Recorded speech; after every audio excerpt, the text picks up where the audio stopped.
SCN-9 Penyesalan Reza. Dengan kasar Reza menghempaskan bobot tubuhnya di atas kasur berukuran king size yang ada di kamarnya. Memandang langit-langit kamar dengan pikiran yang berkecamuk. Mendengus dengan nafas kasar. Berpikir tentang apa yang diucapkan kakeknya.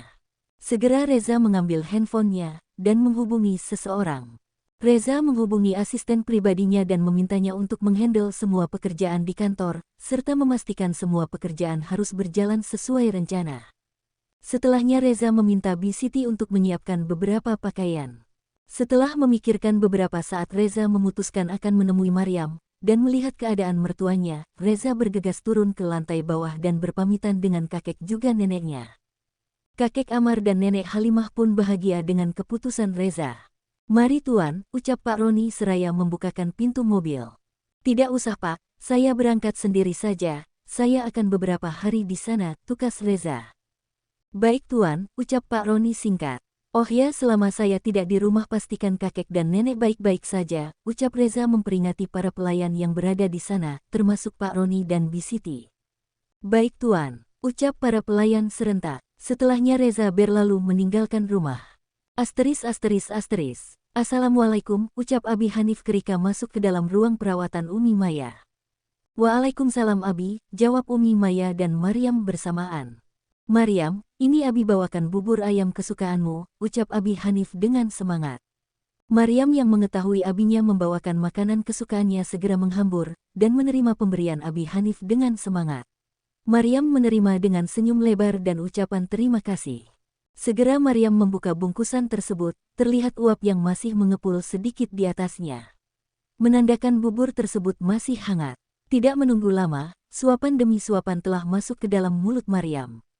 Melihat Maryam tengah menyantap bubur ayam dengan penuh semangat, Abi Hanif dan Umi Maya pun ikut senang.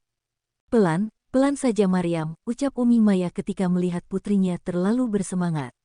"Maryam sudah cukup lama Umi merindukan rasa bubur ayam ini," jawab Maryam seketika. Abi Hanif dan Umi Maya menyadari setelah pernikahan Maryam dengan Reza Maryam belum pernah sekalipun pulang ke rumah orang tuanya, sudah pasti Maryam merindukan bubur ayam kesukaannya. Karena baru saat ini Maryam bisa pulang, saat Umi Maya sakit, sehingga Abi Hanif berinisiatif untuk membawakan makanan kesukaannya. Melihat ke arah Abi Hanif, Maryam yang menyadari ada guratan kesedihan di wajah tuannya, seketika bertanya, "Abi ada masalah apa? Atau Abi sedang sakit?" tanya Maryam karena mendapati wajah orang tuanya yang tidak seperti biasanya. Mendengar pertanyaan Maryam, Abi Hanif tersenyum ke arahnya, yang sedang mengunyah makanan. "Tidak, Abi baik-baik saja Maryam. Habiskan makananmu nak," ucap Abi Hanif kemudian.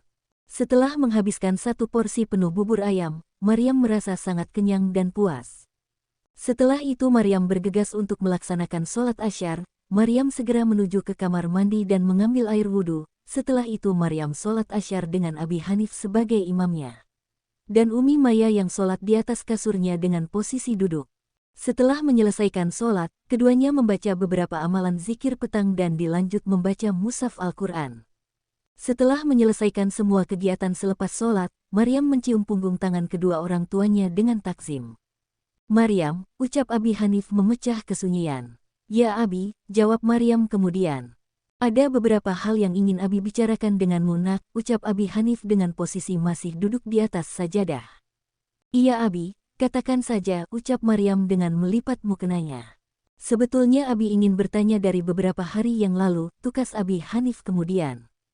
Maryam yang menyadari perubahan mimik wajah abinya pun, segera fokus duduk berhadapan.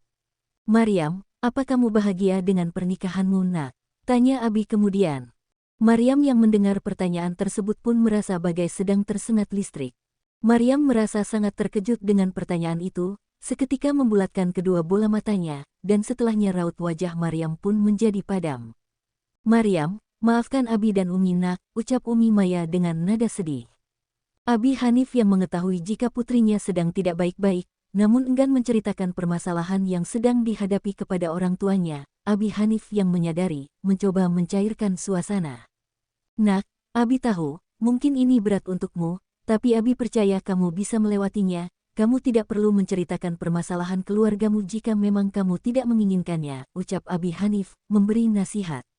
"Percayalah Maryam, Allah SWT tidak akan menguji hambanya di luar kemampuannya. Sebagai seorang wanita muslim, dan seorang istri, Abi senang jika kamu menyimpan aib rumah tanggamu, karena sejatinya itu lebih baik untukmu dan suamimu, tukas Abi Hanif, dengan usapan lembut di puncak kepala Maryam. Percayalah nak, Allah SWT akan menggantikan kesedihan dan ketidakberdayaanmu dengan sesuatu yang tidak akan pernah kamu ketahui. Allah Maha membolak-balikkan hati umatnya. Maryam mendengarkan nasihat orang tuanya dengan hati lapang, menyadari setiap perkataan Abi benar adanya. Maryam telah ikhlas dengan semua takdir yang diterimanya. Abi, Umi, Maryam bahagia dengan pernikahan Maryam saat kakek Amar nenek Halimah mereka semua baik terhadap Maryam, terlebih dengan Mas Reza, beliau suami yang baik, tidak pernah sedikit pun berlaku kasar terhadap Maryam. Mengenai Mas Reza yang saat ini mungkin belum bisa menjenguk Umi, karena beliau memiliki beberapa kesibukan dan proyek penting di luar kota.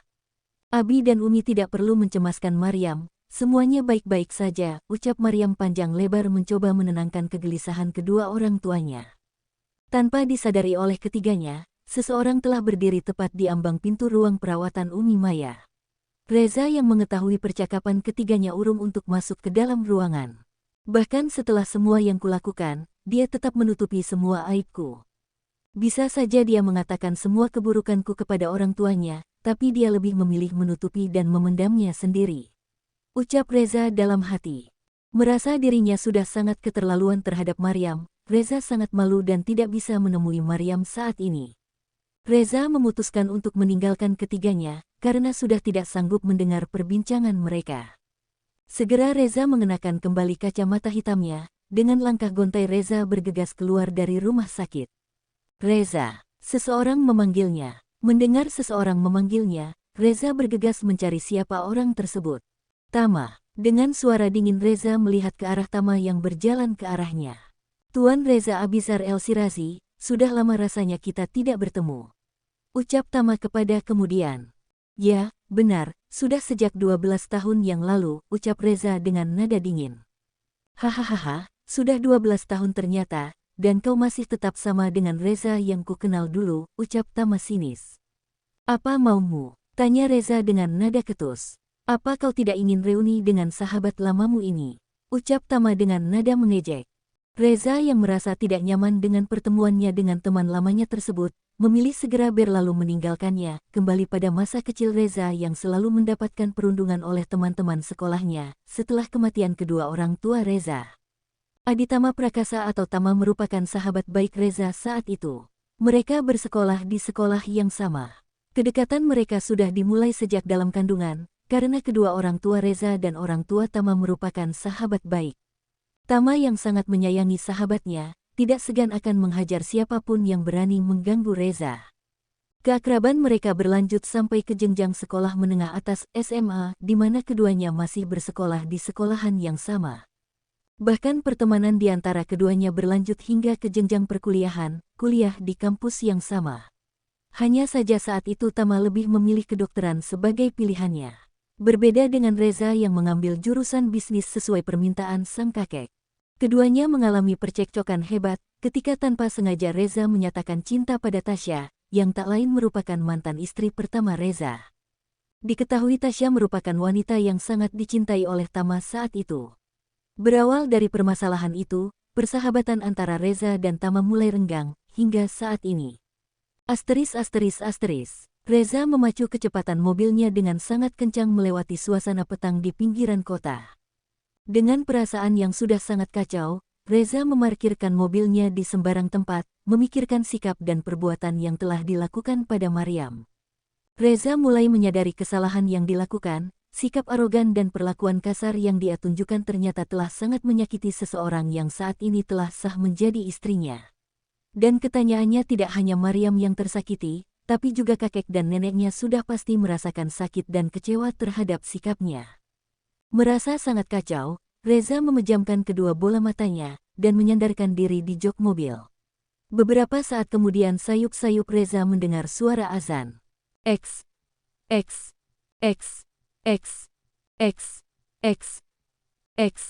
Allah Maha Besar, Allah Maha Besar.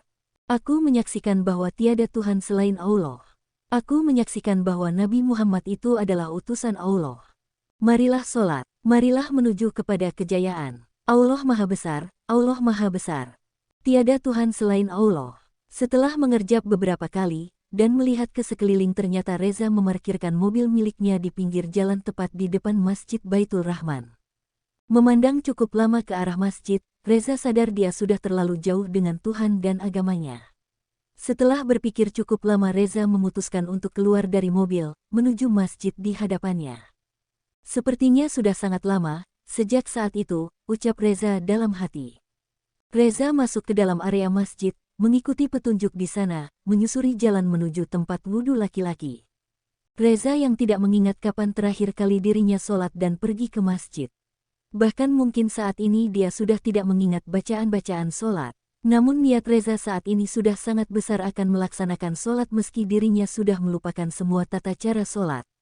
Menjadi seorang makmum merupakan keuntungan baginya saat ini, selain karena dia sudah melupakan semua tata cara sholat, setidaknya dengan sholat berjamaah Reza dapat mengikuti gerakan sholat dengan mudah. *******. Maryam, sudah 4 hari kamu menginap dan tidur di sini nemenin Umi, pulanglah, biar malam ini Umi ditemani sama Abi, ucap Umi Maya kepada putrinya. Kamu juga butuh mengistirahatkan dirimu, Umi dan Abi tidak ingin kamu jatuh sakit, tukas Umi kemudian. Setelah menimbang dan berpikir sejenak, akhirnya Maryam menyetujui tawaran Uminya untuk pulang dan beristirahat di rumah. Terlebih Maryam pun juga merasa sudah sangat lelah, beberapa hari tidur di sofa, badannya pun sudah mulai berontak. Setelah menyetujui tawaran Uminya, Maryam bergegas untuk melaksanakan sholat maghrib. Setelahnya Maryam mengambil air wudhu dan melaksanakan sholat maghrib, masih dengan Abi Hanif sebagai imam sholat.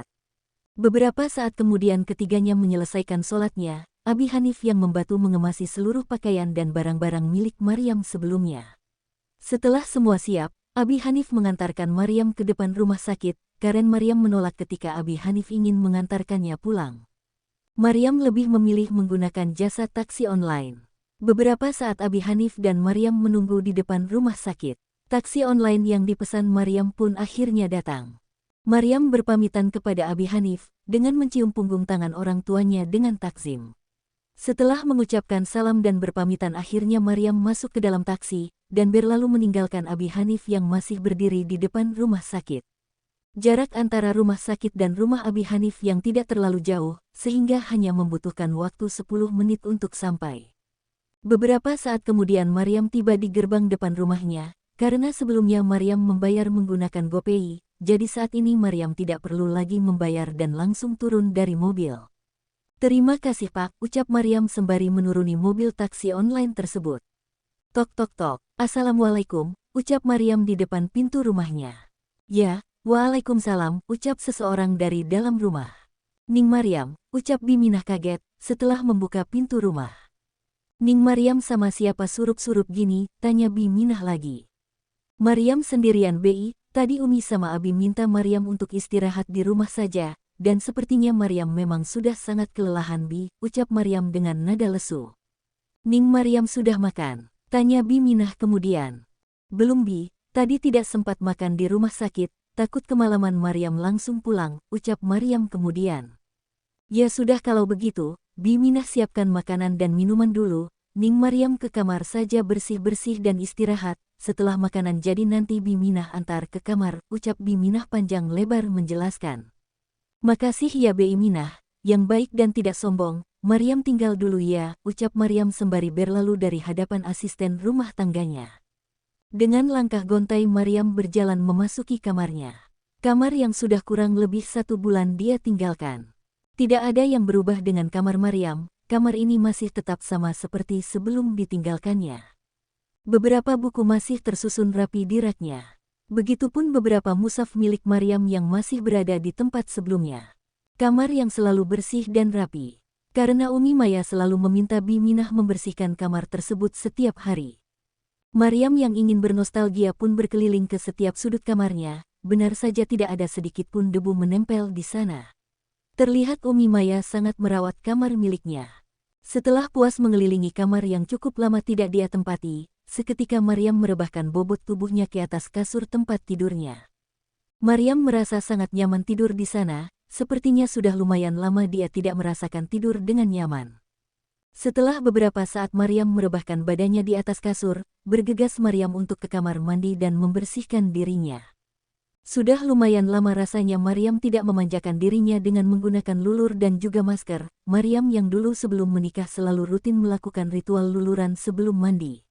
Namun sejak di kediaman kakek Amar, Maryam selalu mempercepat ritual mandinya karena merasa tidak nyaman. Maryam takut jika Reza marah kepadanya ketika menggunakan kamar mandi terlalu lama.